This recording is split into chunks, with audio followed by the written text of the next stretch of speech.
talk very, very briefly then around what's coming next. Because basically it's all changing.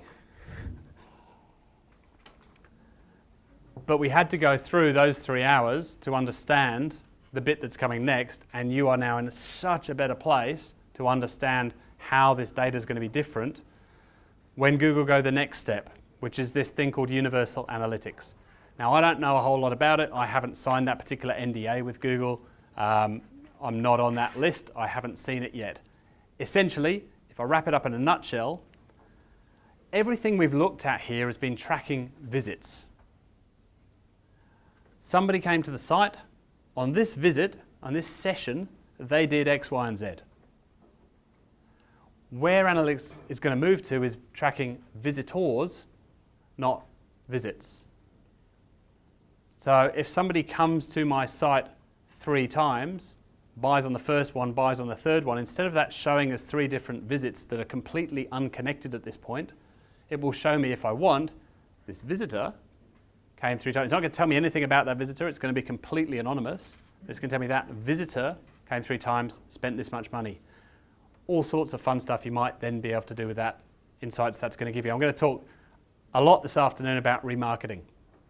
I'll mention it at this point, but there is a relatively new part of analytics called analytics remarketing. I'll explain this more this afternoon after I've told you what remarketing is for those that aren't familiar. I might leave that till this afternoon.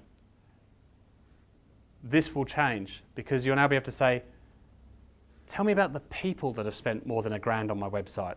Because if your average order sale's $100, then they might come in and spend 100 and 100. But those whales, those people that come back a lot and spend a lot of money with you, you really want to be treating those differently. Another big change of this, and it probably doesn't affect too many of us in the room, is that you'll be able now to tie offline stuff with online stuff a lot more. If you're Woolies, someone scans their everyday rewards card, if you've tied that anonymously with an analytics use and you've somehow matched up that those 2 anonymous things mean this is the same person, this everyday rewards card matches this person, who of course I don't know who they are, and how they used my website, there's massive amounts of big data going to come out of this. This is Google's big data moment, really. If you're Qantas, matching up that swipe of the card with how you use the site.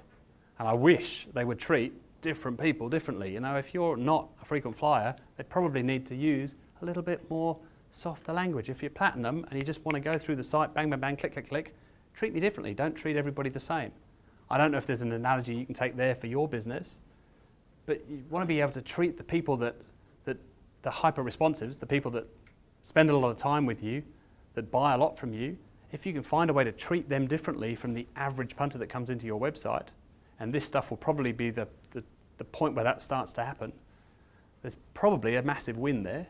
I don't know what that is yet for you, but segmenting is the key whenever it comes to data. If you can, it's the same with your email. If you send the same EDM to 68,000 people, that's never going to work as well as doing a little bit of recency, frequency, and money analysis on your list and sending different emails to people that buy from you twice a month compared to the person that hasn't bought for 6 months.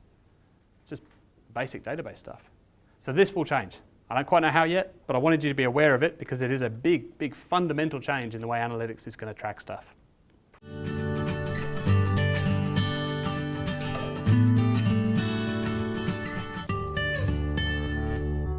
Obviously